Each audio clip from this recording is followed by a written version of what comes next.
views expressed on this episode of the Came to Believe Recovery podcast do not necessarily reflect those of KHLT, Take 12 Recovery Radio, or our affiliates.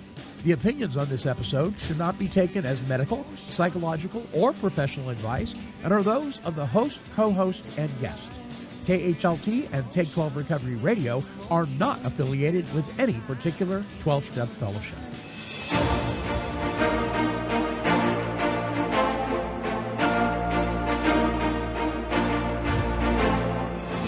Well, greetings, my friends. I am the Monty Man from Take 12 Recovery Radio, and this is the Came to Believe Recovery Podcast. And now, here are your Came to Believe Recovery podcasting broadcasters to launch us forth on this week's show. Well, greetings one and all, and welcome to another episode of the Came to Believe Recovery Podcast. With me is our CEO of Came to Believe Recovery, Mr. Tom Williams. There he is. How are you, Monty? And you, smiling. Aren't you the CEO of Take 12 Radio? Yes, I am. Or is Marcia? Well, Depends who you ask, right? You know what's in a title? Not much. There you go. Hey, listen, that little song in the beginning was called "Keep It in Motion" by Guided by Voices. I never heard of them. Have you ever heard of them? Never. Guided by Voices. Kind of liked it. You know, sometimes it's tricky searching for sound clips and things to be associated with our topic, which, by the way, this week is in motion. Take action. So we're going to be talking about that. Listeners, or those who are viewing, you may know that it's just me and Tom today. Alicia Martinez is taking care of some business that she needs to take care of, and so for now we're going to miss her, and we wish her well, and just keep her in your prayers. She's a great gal, and she's just going down a different avenue right now, and that's okay. That's okay. So we may be changing some things up here. We're just going to see how it goes. The most important thing is that we keep our ear close to God, and because we want to make sure that we're effective for Him. And I was looking at my co-host wall yesterday of all the different people that have co-hosted shows at Take 12 Recovery Radio and KHLT Recovery Broadcasting, and most of them have passed away. Oh, boy. No. Isn't that comforting, Tom? Yes, Alicia did not pass away. She did not pass away. Don't anybody think she did not pass away. She's fine. Yeah. So there you go. But I was like, oh, gee. And Marcia's like, well, you have a strange effect on people. Yeah, that makes making me nervous. Right. I don't know if I want to stay. Oh my goodness. Hey, we got some mail, buddy. Let's see here. Let's open up the mailbag and see who's writing us. You've got mail. La-di-da-di-da. Mail in the mailbag, so open it now. We want to read. All right, it's time to read mail from the Came to Believe Recovery mailbag, where you send in your questions, your comments, love us, hate us, anything in between. We welcome them. Their email address is Monty, M-O-N-T-Y, at cametobelieverecovery.org. All right, Mikey Y 1850 has responded. This is in response to last week's show. We were talking about meeting makers. Do they make it? And sometimes people misunderstand and think we're anti-meeting. We're not. But if that's all you're doing, you may not stay sober. And we talked about projecting our sobriety or our personal morality on other people. Do we do that? Should we do that? Et cetera, et cetera. And so we invited Mikey Y 1850 to respond because we had some comments about his mail.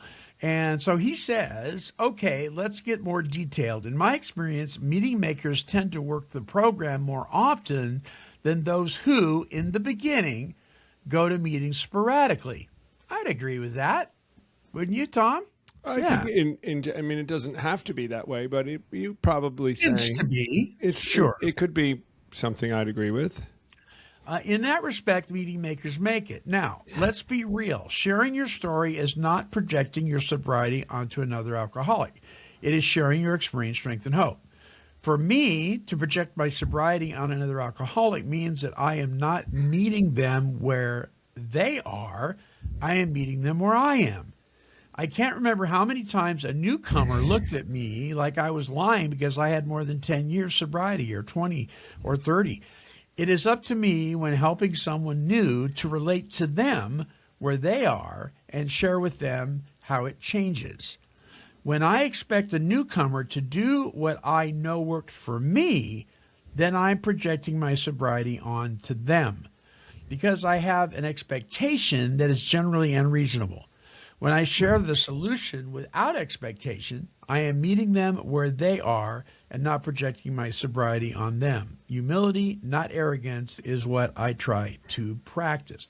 So I wanted to camp out just for a minute on this sentence, this one statement he said, because I misunderstood it at first, and then I read it again, and I think I get it. He says, when I expect a newcomer to do what I know worked for me, I'm projecting my sobriety on them. My first reaction to that was, well, don't I want to share with them what worked for me? Isn't that the point?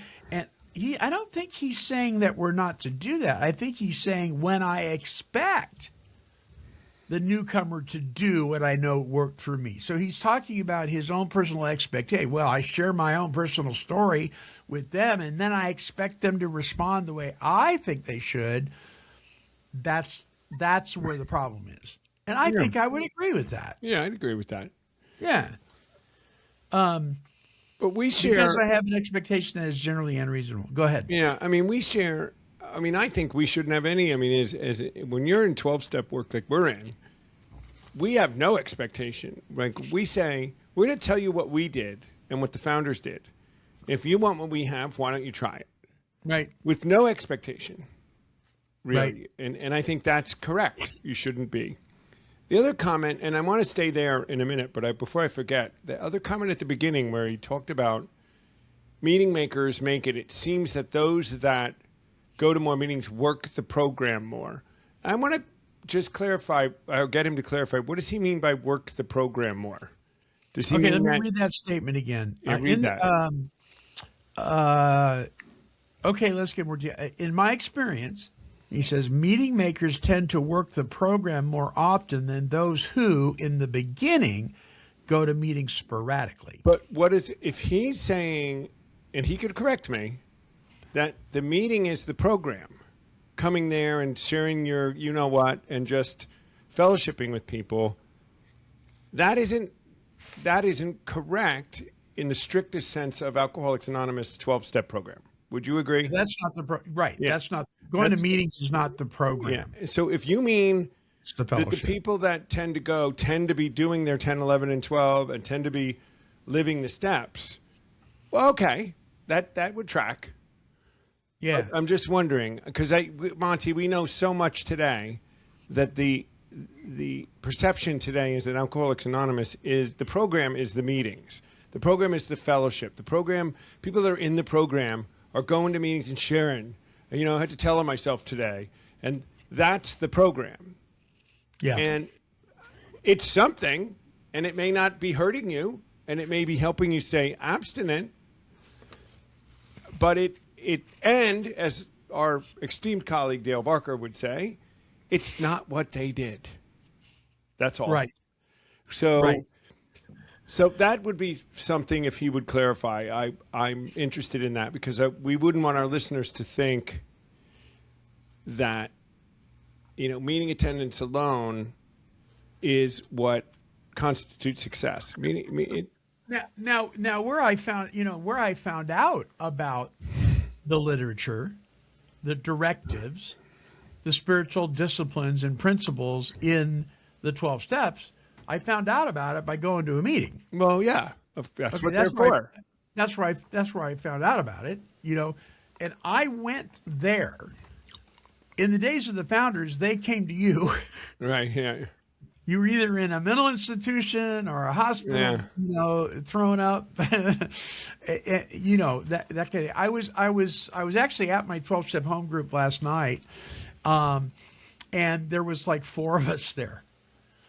And I know the guy that kind of facilitates it gets a little discouraged. And I said, let your heart not be troubled, brother, because guess what? In the beginning, there were 2. Right. You're right. This is good. This is good. So, I mean, if you've got a room full of 200 people and only one person is applying and implementing the principles and the steps, or you have a room full of 4 people and all 4 of them are working together and applying the principles, which group of people is actually following the literature? The group with 4. Just saying. Yeah. Numbers don't always mean a whole heck of a lot. And, you know, just to step back onto the other statement about if we expect them, if we just tell them what we did, I mean, the part of expecting them is true. You shouldn't expect. Right. But we certainly don't have anything else to share but what we did that got us sober. I mean, that's what we're Exactly.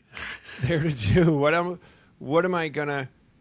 But you say it in that humble way. I agree with him and say, this is what I did. This is what happened to me. It's also what the guys did in the book. Give it a shot, maybe. You know, I'm a testimony to the fact that maybe if you do this, it'll work. It worked for millions of people. I mean, statistics and evidence for going on, 80 years now says if you do this, it will work. So we can kind of say that. Yeah. So, you know. Yeah, I think you're right. I mean, it goes back to that rarely ever seen a person fail. I mean, if you do this, more than likely, if you do it the way it's laid out, more than likely you'll succeed. You know, because I go, all right, Monty, I go to some, I've been to some meetings where they're very strict about you not giving advice or giving anything. And I think it's a disservice to the newcomer that comes in. Yeah. Not let people share their experience, strength, and hope in a more direct way. What did you do? Well, what I did was do the steps. And maybe if you want to try Alcoholics Anonymous, you came to an Alcoholics Anonymous meeting. So what Alcoholics Anonymous is a 12-step program, and we have a program.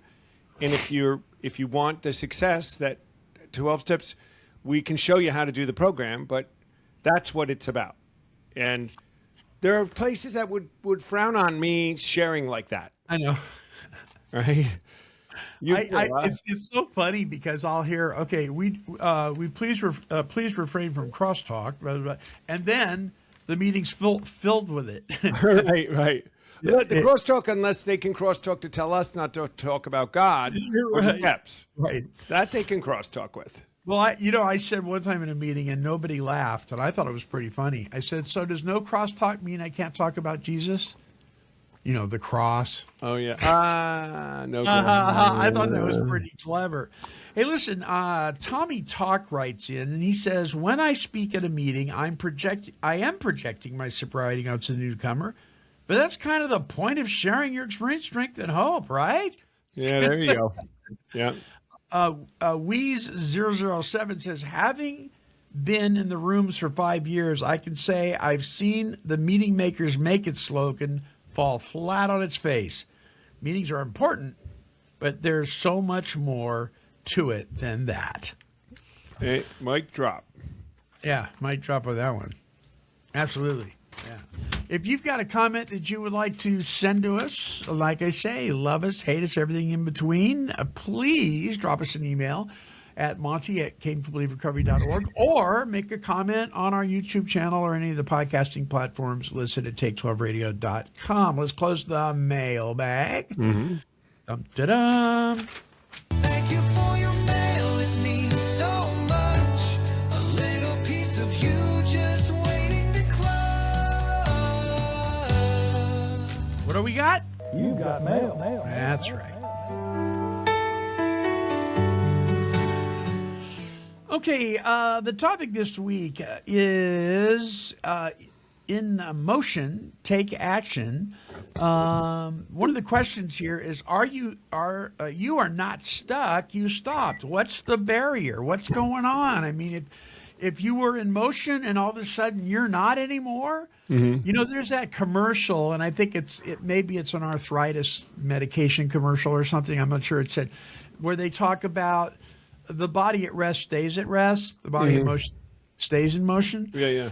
And people prove that people that deal with chronic pain and arthritis and back issues and things like kind of like I do, boy, we know that to be true. As hard as it is to do our exercise, like with my hands, because the weather appears cold and so the arthritis really hurts, right? So I have to do my exercise every night. I got to do the hand thing. I've got to get up and I've got to move. We'll go to the store and sometimes there won't be a little putt-putt. My back's really killing me, but I'll do it anyway. I'll get a shopping cart if I have to lean against something, but I'll walk because I know it is good for me and I'm going to feel better at the end of the day. We don't like discomfort, though. I don't want to keep moving, right? And so I'm wondering if this isn't a conundrum that we have spiritually, emotionally, mentally. Well, the movement. I mean, to go into the movement thing, physically movement. It's. I mean, taking action on change. It roots to, if you don't like where you are and you want to be someplace else, you have to take some action. In our case, when you go through the steps and you get to 10, 11, and 12, it's kind of we now are praying to God to improve our conscious contact, praying only for the will and the power to carry it out. And what we're doing is asking the Spirit to speak to our soul and our will and our judgment and our minds and our faculties. I was just reading this great thing in Bringle books, Bringle is a great theologian in the Wesleyan discipline, talking about this very thing, that God doesn't do it for you. He inspires you to do it as much as you're open to him, and gives you strength and discernment about doing it. But we got to go do it. Mm-hmm. So that's tough for some people. They don't. But we, in the 12-step work, what we try to do is understand what didn't work, right, Monty? And what was stopping us. And what was stopping us was these character defects that we let control us. So now we turn our control over to a different boss, who now all of a sudden we have options to make changes. And now, well, maybe I should go moving. And now my head's clear. I'll go to a gym and I'll go to this. And there's some medications I can take now. And I can learn about nutrition and I can learn about exercise. And these are things that living in the go will help us to start walking in. Yeah. Yeah. One of the things to kind of reflect on the meeting makers make it thing again, one of the things that we hear a lot in the rooms of recovery are so-and-so went back out, they relapsed, and you know they stopped going to meetings. And here's my idea about that. If I stop going to meetings and I relapse, I stopped going to meetings way before I stopped going to meetings. Right. You know what I mean? Right. Something was going on way before the meeting attendance dropped. Well, and here's another pretty significant point. If the meetings are your program, then it makes sense when you stop going. Yes. Well, Yes, absolutely does. Was the meetings, we say you're that. meeting dependent, Right. and they're no longer there, and you stop going. We saw it happen during COVID, right? Yeah, right. Look how many people relapsed. Why did they relapse? They didn't relapse because they were living in 10, 11, and 12. They relapsed because they stopped going to meetings because they were meeting dependent. Right. They weren't didn't have a God meeting. I didn't have a meeting to go to, so I relapsed. Well, couldn't talk. You and I, who live in a go and have a program, 10, 11, and 12, that we work every day, my relapse would be because I stopped doing that. Yeah. It wouldn't be, it would certainly probably coincide with not going to meetings anymore because you stop doing that kind of stuff. Sure. And you pull away from all things that are helping you. But it's not the fact that I stopped going to meetings in my case, and I think in yours too, it wouldn't be. Right. So you're right. You hear that. And I mean, sometimes that's the action people take. And I think, let's play the devil's advocate, or the other side of this is that getting off your duff and going to be around in a fellowship of people trying to get better when you're trying to get better is not a bad thing to do. Right. Right. It's action. And if you got to go sit in those rooms for 2 or 3 weeks or even a month to decide you want what we have and are willing to go to any length to get it, who are we to say not to do it? Yeah, I'm glad you're there. Right. Absolutely. I'm glad you're there. But when you come to a meeting we're on, you're going to hear it every week. Something about the steps, something about living in the go, something about where the solution came from. And you're going to hear that every week. And we're not going to make you do anything. But we hope that something grabs you and you say, well, I'd like to try that too. What worked seemed to be working for you guys? Because some people just, they don't trust. They say, yeah, you guys talk a big game, but over time they see it. My mentor, this gentleman, I just love this guy, Chris S. He says, if you're in a group where they are not teaching you how to apply the 12 disciplines in those 12 steps for the purpose of developing a relationship with a power greater than yourself to help you solve your problem, if they're not doing that, you're in a bad group. Mm-hmm. I mean, he's pretty bold about that. That take the triangle off your door because that is not AA. But hey, we got people going to church too, and the furthest thing from what's going on in church is biblical. Right. Well, that's a whole Sometimes podcast. that's a whole other thing. But it's still the same kind of thing. People are church dependent, not God dependent, or synagogue dependent, not God dependent, or Weight Watcher dependent and not God dependent. I mean, pick your poison. Pick your poison. You know. Let's talk about. I want to, because I preach this to people, and I know you do too. Practical things in our life that begin to change when we begin to walk 10, 11, and 12, and how, the step 9 says we intuitively know how to handle situations which used to baffle us, which generally means we are working at things. We do something about them. We don't sit in the same problems all the time. Right. So what are some great examples for me? I was thinking about this today of I always say to somebody, listen, you got a problem. If there's something you can do about it, you ought to be doing it. If there isn't anything you can do about it, you need to accept it and keep going. Right? If you've done all you can do and you can't do any more, but if there's something you need to do to make this situation better, you should do it. Yeah. I mean, that's what you ought to do. So here, a couple of things in my life, and they're really practical, but they're things that people might connect with. I travel a lot, as you know, on airplanes all the time, right? And there's lines, and there's security, and there's all these things that delay and make you wait in lines. And if you ever hear one of my talks anywhere, you know how much Tom loves to be in any kind of line, right? So listen, there's an element to Tom needs to get over why he needs to not be in what that waiting is about on the inside. There's a piece of that. But the other point is this. If there are things I can do to not be in these lines, I ought to be doing it. I joined Clear. I joined TSA PreCheck. I got Global Entry. All these programs that are out there that are designed to help you navigate airports smoothly. This is taking action. I sat down one day and said, what can I do? Is there anything I can do? Is there some, I can't control the lines. I can't control the airport, but what can I do?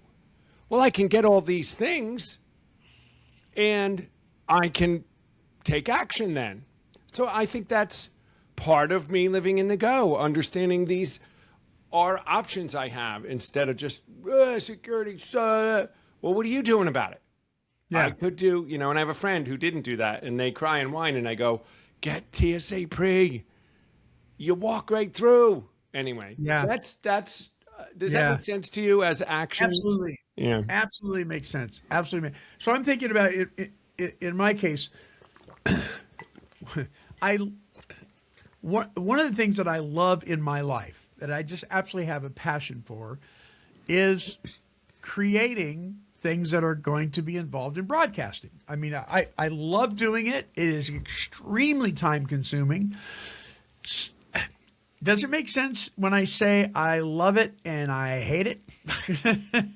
You know, have that love-hate relationship with it. It's like, oh my gosh, this week is just, I'll do this editing and this got messed up and that got messed up and I got to cut this out of a commercial that I made or whatever.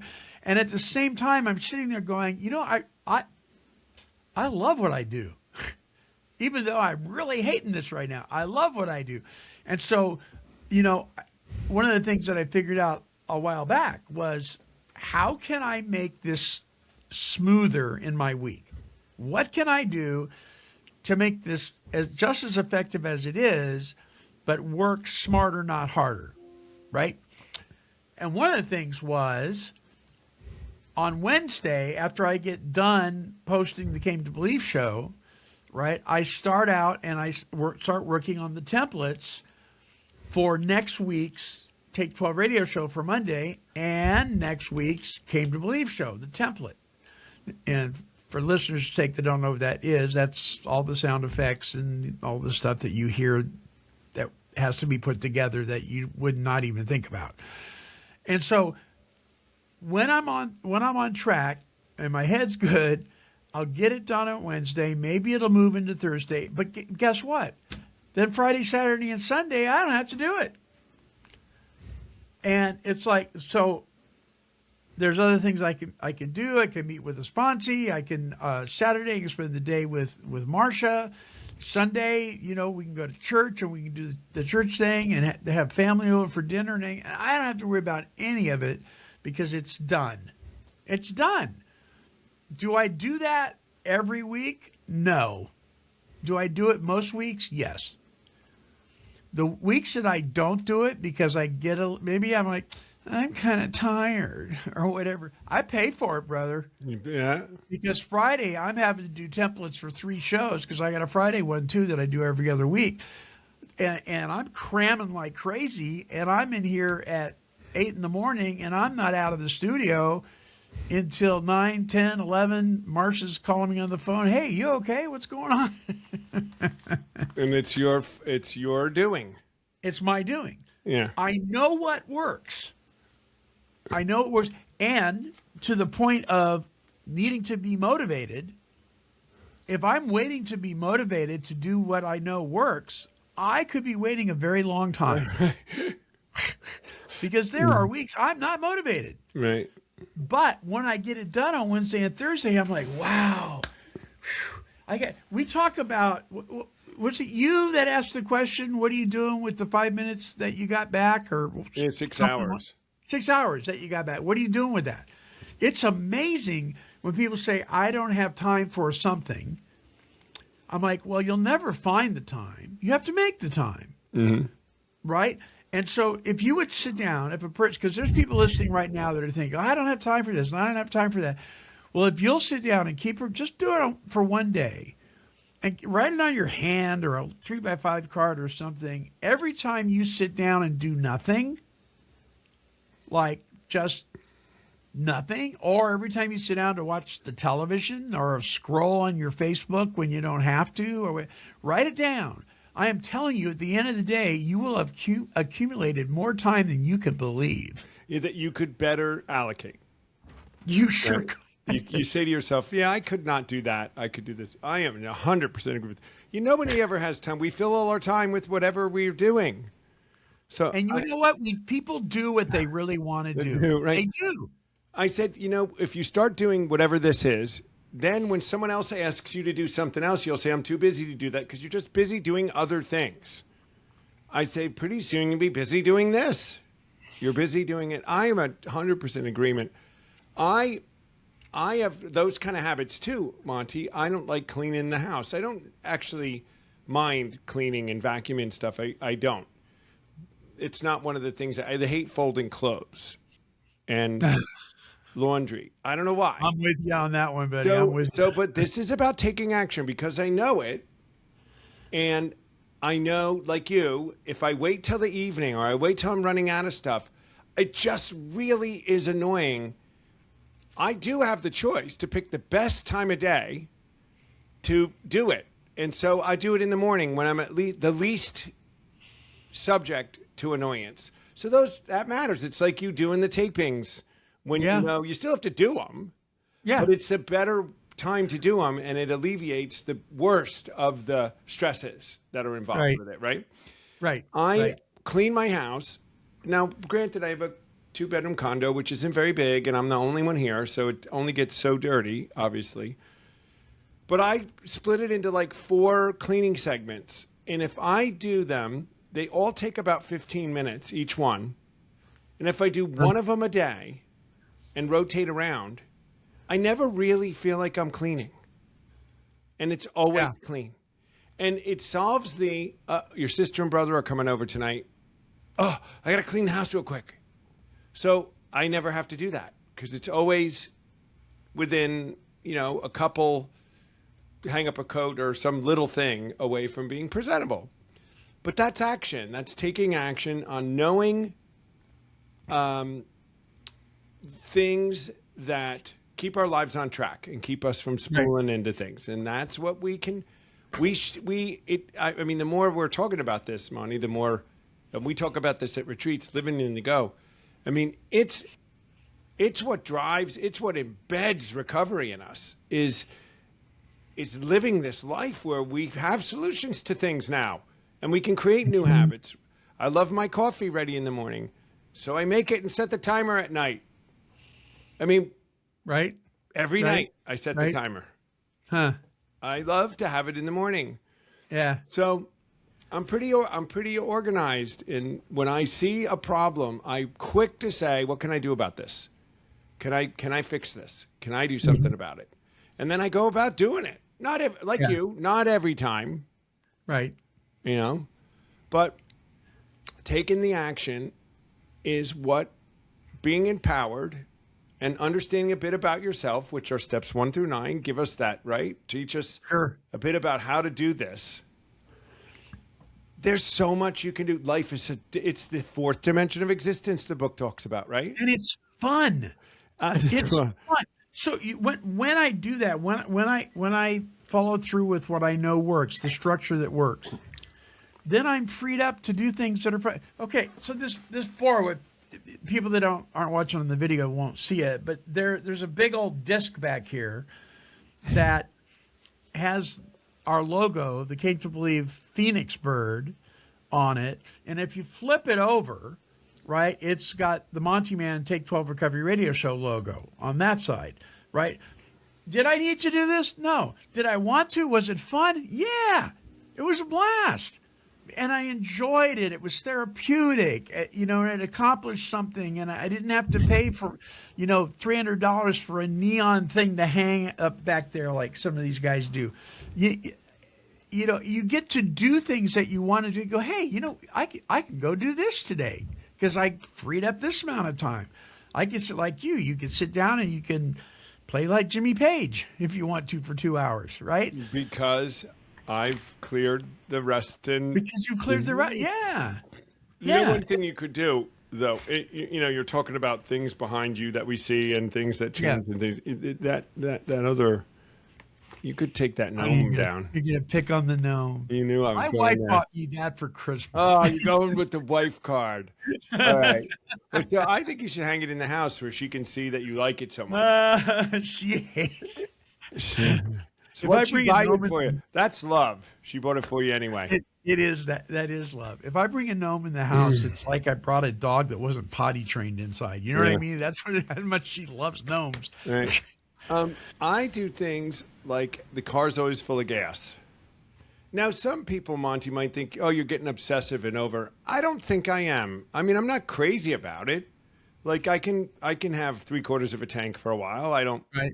I'm with you on that. In general, I have a full tank of gas because I never know when it's going to go up. Yeah, or when I've got to go somewhere and Yeah.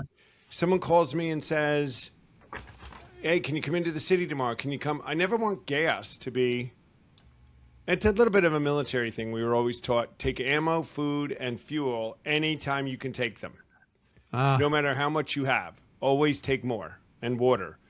So I got a little bit of that. Is when you can go. Yeah, now it's when it's going up, but I keep my gas tank. Yeah, it like never is below a half.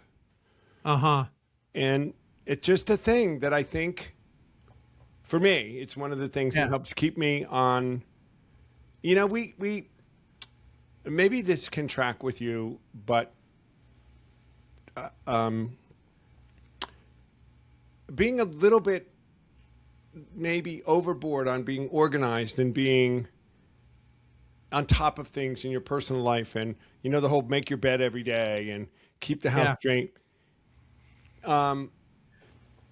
For us as recovered and people living in the go, it's anything that like reminds us of the old life, or anything that was a habit of the old life. Whether making your bed matters or not, I don't know. Right? Does it really matter?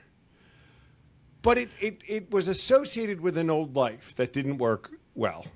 And so some of these new things aren't so much that I am obsessed and have to have every single thing in the right way, but they signal a different life that I lead today. Does that make sense to you? Sure. Because if you know, part of the negative stuff of the past is associated with your room's a mess. And now you know, there is that thing about when you're making your bed, or put your slippers under your bed so you have to get down before you get up, so then you're on your knees and you can pray. You know, that kind of thing. I heard a buddy of mine named Mike D that lives here in town, and he always preaches that. You know, first thing I do when I get up in the morning after I visit the restroom, I make my bed, and that's become a staple for him. That's a habit that he's gotten into. It's there. Nothing else matters until that bed's made. I get that, you know, but you know, it's interesting because we were talking on this last week's show with Roger and Dion. We were talking about dishes, right? And I was thinking about it. So I was always taught when I was in food service, you clean as you go. You clean as you go. And so if you're preparing a meal at home, when you sit down to eat, the only thing that you need to clean is the dishes you're eating on, because you've cleaned everything as you go, right? Mm-hmm. And so if you're living with somebody that doesn't do that, one of two things will happen. It'll drive you nuts, or you'll step in and do it. Don't whine about it. You just do it. So I'll do that. So we'll get resentful.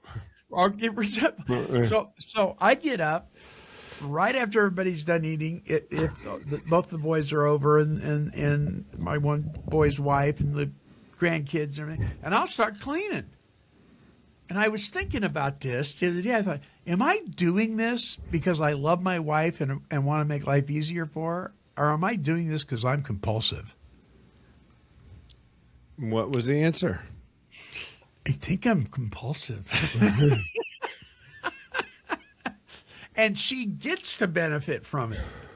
Well, oh, lucky her, you know. But no, I know there's a part of me, because I've told her before, she'll come home before she retired, she'd come home she goes, wow, thanks for cleaning the kitchen. And I'm like, I don't think you should have to come home from a full day's work to a dirty kitchen. That's not right for you. That's not fair to you. So I'm going to clean it. Well, I think that's too. I'm totally like that because I'm very attentive to those kind of things. And someone else, if there's something else that really kind of is a preference for somebody, and you can do it, and it doesn't really matter that much, right? I do it. I can do that. Like, so and so, you don't want, you have a roommate and they don't like coats hanging over a chair, but you could care less if it's over a chair. But it really bothers them. You say, I don't really care that much. I can put it in the closet if it's, that's kind of, Yeah. Yeah. I could do it. You know. So do we do things like one of the things that used to bug me is I'd leave the light on in the hallway. Now our hallway is about the size of my finger. It's not very big, and so but I'd leave the light on, and Marcia would go, "Please turn off the light," and I'm like, "But I'm not done. I may go back in there in a minute." Well, that was a bunch of baloney. Right. To be honest, crazy. So now I try to be very attentive about turning the light off. Do I think it's silly? Yes. Is it important to her? Yes. And because it's important to her, then I should do it. I should honor my wife. It's a simple thing. If I can't just turn the light off, how am I going to do anything else? Yeah. So I should do it. There's certain things I think we should do when we're living in motion and taking action in our relationships with other people that we should just do, not because it makes any sense to us, but because it's important to them. Right. Sure. And we can. And we can. Those are those silly fights that couples, I think, get into. And I don't know that I did this much when I was married, but maybe a little, which is this control issue thing. And you start to put a line in the sand over little stuff like this. Because you're telling me what to do, and oh my, ugh.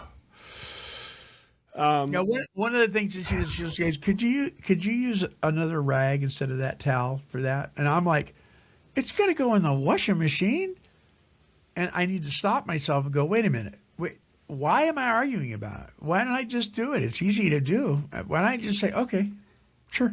And now, until it's time to draw a line, like the hand towel versus dish towel in the kitchen. There's a hill I die on, and that's one of them. I know you do. I die on that hill. The hand towel's the hand towel. The dish towel's the dish towel. And the drying rack for dishes, you do not put dirty dishes on that.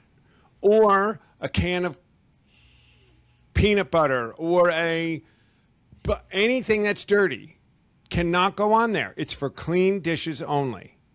So we die on that hill. Yeah. So we all have a couple of those that we die on. If anyone around me they quickly realize, is it really that big a deal? Just use the towel I said is this dish towel. What do you care? Right. If you really care, really? You can't do that? I can make the argument that I'm right about it, but just do it. It doesn't make me crazy. I have a question for you. So are there new habits of consistency that you, Tom Williams, still need to develop? Absolutely. Yep, I do. I have to think about it. There's a few of them that I have to. Yeah. I think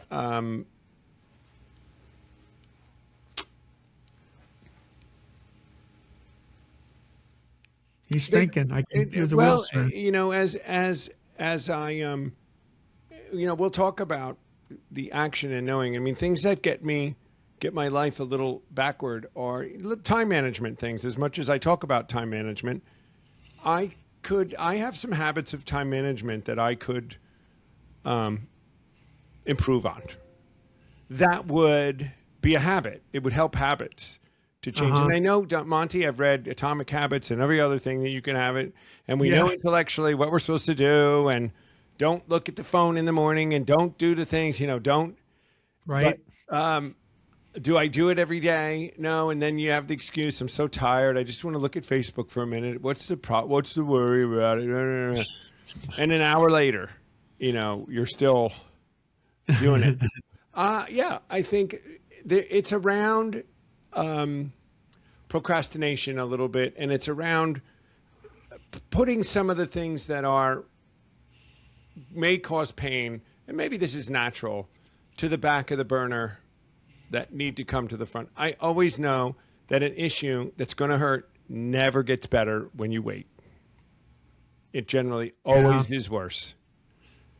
Now, unless you're truly holding off to allow some time, but I'll say, I don't want to deal with this because it's going to be terrible. And then, so you don't do it for 3 weeks. And then when you do it, they're like, whatever it was is like, why didn't you tell me before? Or why didn't we deal with this before? Because this has happened. And so those kind of things. How about you? Yeah. So I one of the things that I've been trying to do is there's a gentleman that I love listening to. His name's Chuck Swindoll. And I have been at, boy, I hate this. I'm going to shoot myself here. I'm trying because I get his, it's only like 20 minutes. I get his devotional every morning in my email. And I'm trying to make that one of the very first things. I grab my coffee, sit down, and say my prayers and listen to the devotional from Chuck Swindoll. And I'm not doing well. I've got several of them in my emails because I get distracted. You know what I mean? Yeah. I mean, an email will pop up. Oh, I got to answer that. Do I? I didn't have to answer it before I knew it was even there. Right.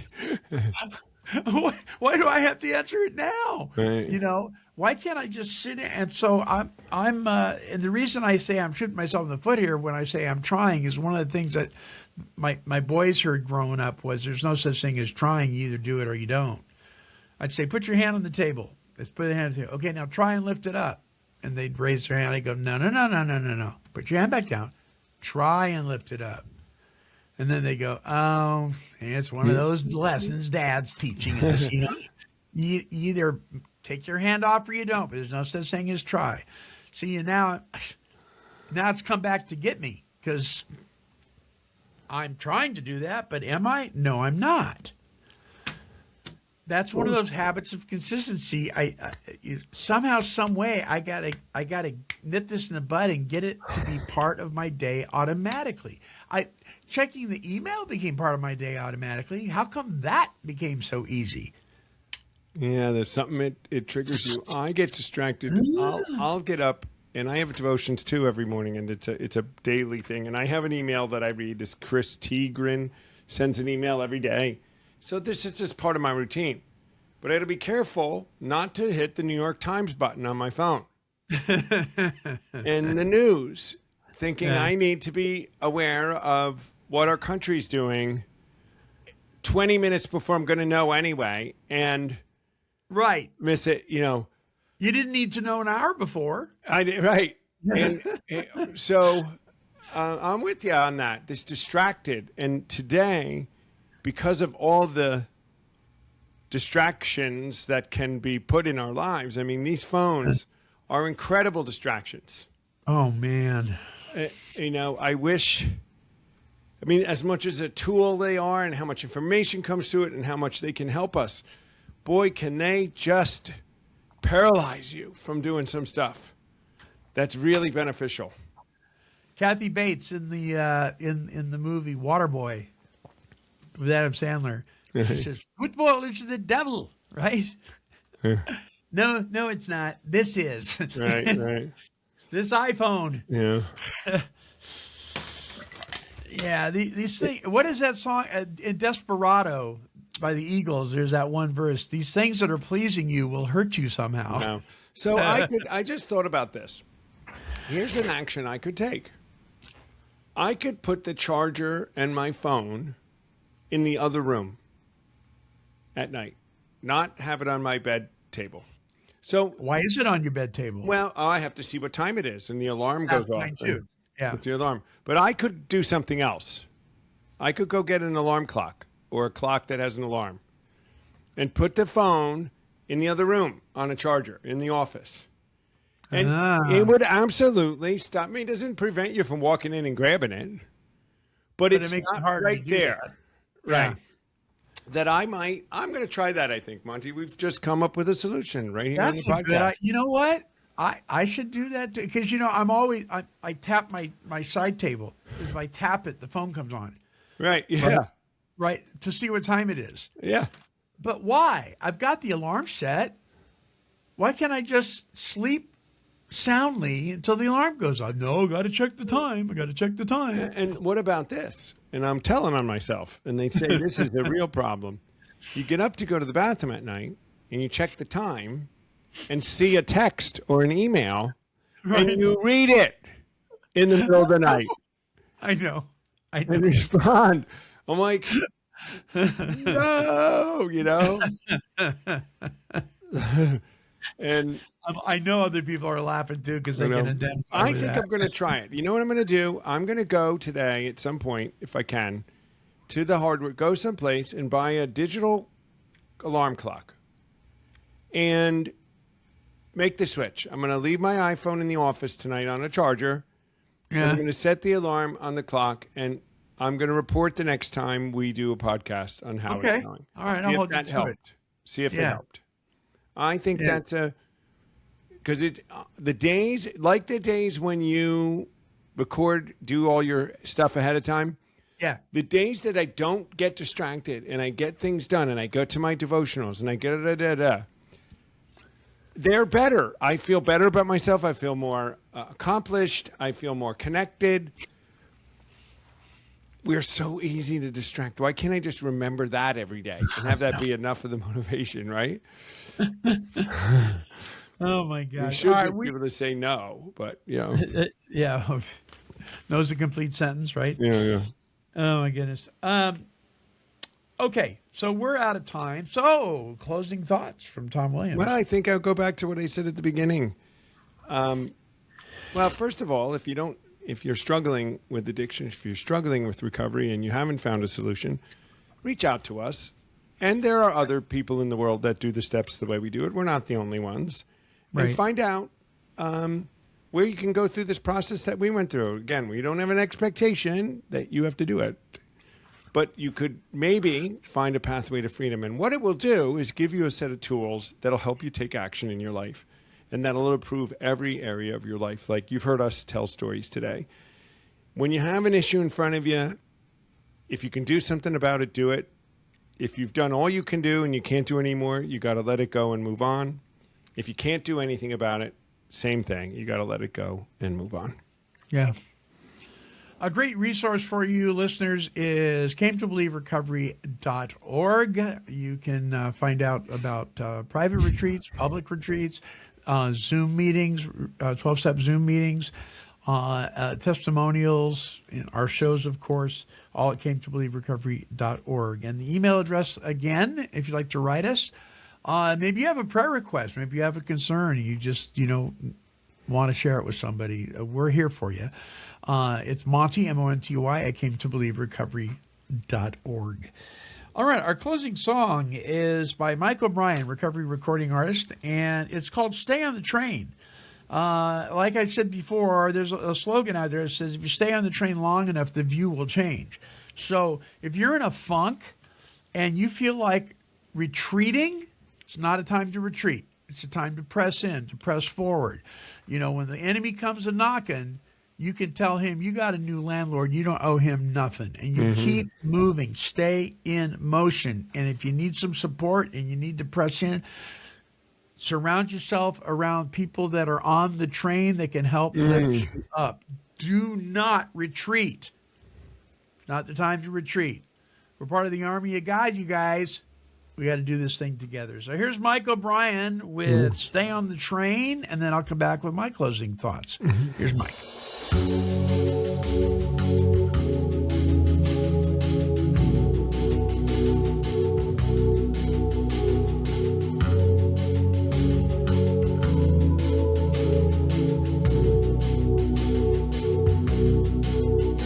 It's a hell of a day coming down on me. Didn't see it coming. Now it's surrounding me. But you know what they say, if you stay on the train long enough, the view will change. And that hell of a day, I turn to heaven. There's a devil inside, and he's talking out loud. He's telling me it's no use. Why not throw in the towel? But you know what they say, if you stay in your head long enough, you're bound to be misled, and the devil inside will steal your heaven. But you had it coming. You let down your guard. You must find your heaven right now.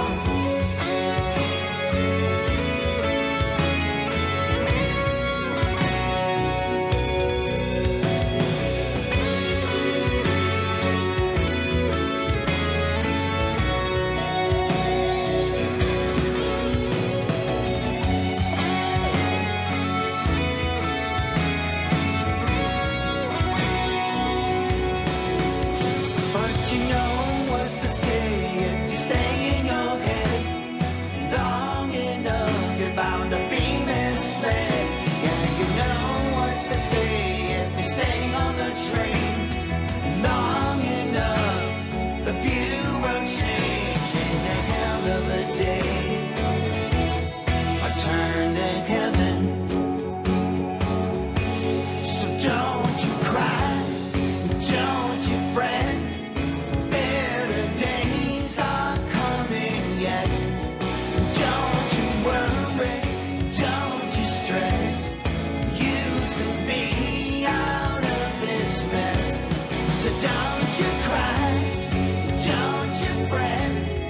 Better days are coming yet. And your hell of a day will soon be heaven.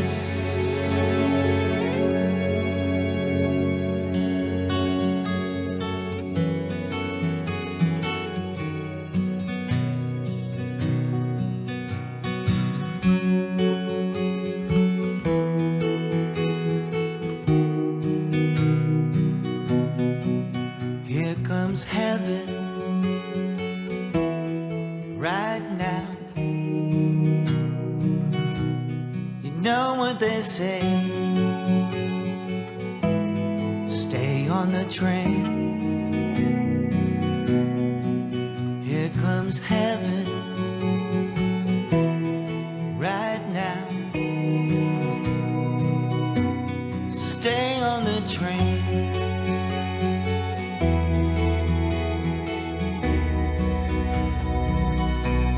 Stay on the train. In recovery, learning new habits of consistency is what turns good intentions into real change. Growth doesn't come from occasional effort.